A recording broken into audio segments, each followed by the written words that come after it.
Pozdrav ekipa, moje ime je Bernarda.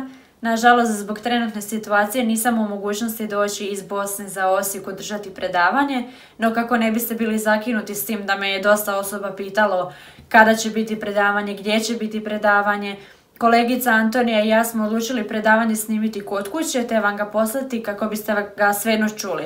Evo, naša tema je ove godine strah od ljubavi. Nadam se da će vam se predavanje svidjeti i da ćete dobiti odgovarajuće odgovore koje možda sami sebe pitate trenutno.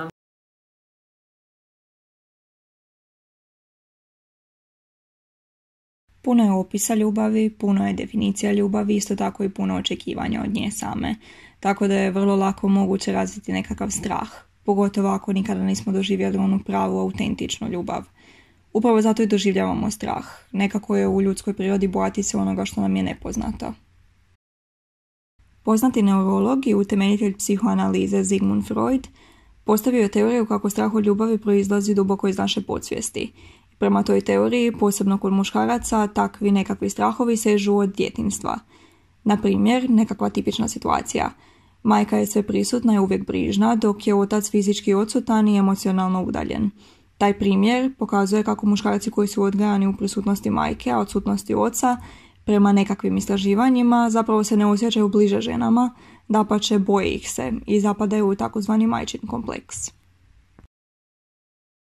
Također, problem nastaje ukoliko u obitelji osoba nema primjer takozvane prave ljubavi.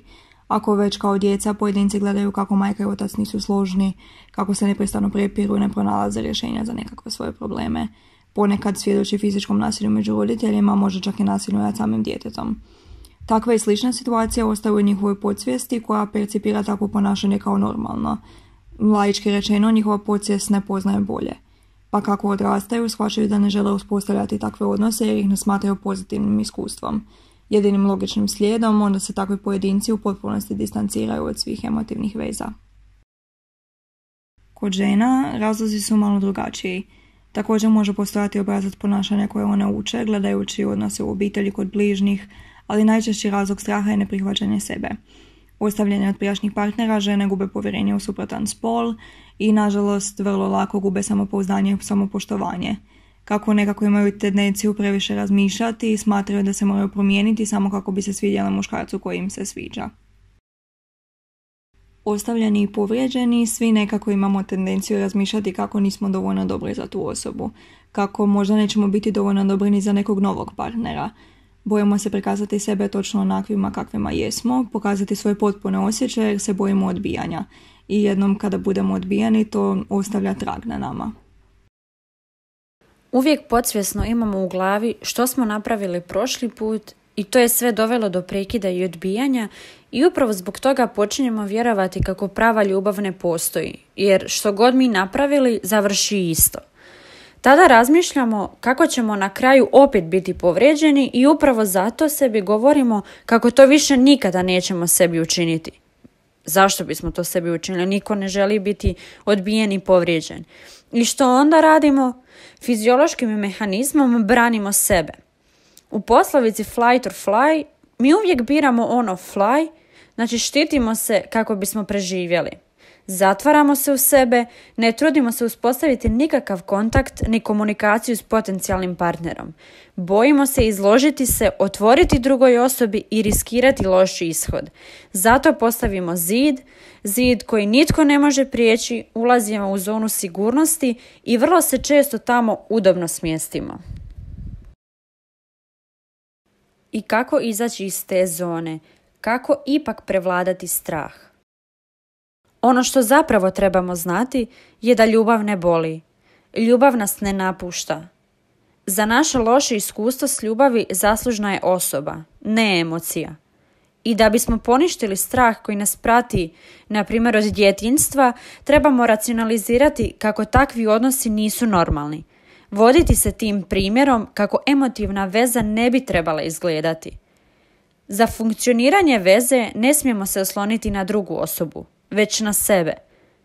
Kako bismo nekoga mogli iskreno voljeti, dati mu svu svoju ljubav i povjerenje, moramo iskreno voljeti sebe. Raditi na sebi, na svom samopouzdanju, svom samopoštovanju. Ako se naučimo voljeti sebe, Ponovno razočaranje u emotivnu vezu neće poljuljati mišljenje koje imamo o sebi i lakše ćemo prebroditi tu tešku situaciju i ponovno se otvoriti drugom pojedincu. Moramo naučiti vjerovati ljudima, koliko god to teško ili nemoguće zvučalo. Shvatiti da ako nas je prošli partner povrijedio, ne znači da će to učiniti i ovaj. Moramo se truditi verbalizirati svoje strahove, uspostaviti dobru komunikaciju. Moramo se suočiti sami sa sobom, izaći iz te zone sigurnosti, jer tek kada to učinimo, možemo doživjeti prekrasne iskustva. Kako ćemo pronaći ljubav ako ne pokušamo? Ona nas neće posjetiti u naše 4 zida, sama nam pokucati na vrata. Pa što ako ostanemo povrijeđeni? Ok, nastavljamo dalje. To je samo još jedno iskustvo i pomoć pri poboljšanju odnosa i komunikacije s drugima. Neuspjeh ne smijemo shvatiti i prihvatiti kao poraz, već kao lekciju. Najhrabrija stvar koju možete napraviti je zavoljeti. Ogoliti se jednoj osobi i dopustiti joj uvid u sve vaše mane i prednosti. Strah je zapravo jedina prepreka ljubavi i radeći na našim osobnim strahovima je zapravo put ka voljeti i biti voljen. I završili bismo predivnom izrekom doktora tradicionalne japanske medicine Dominika Tešića: nije ljubav sve u životu, ali bez ljubavi je sve ništa. Hvala vam na pažnji.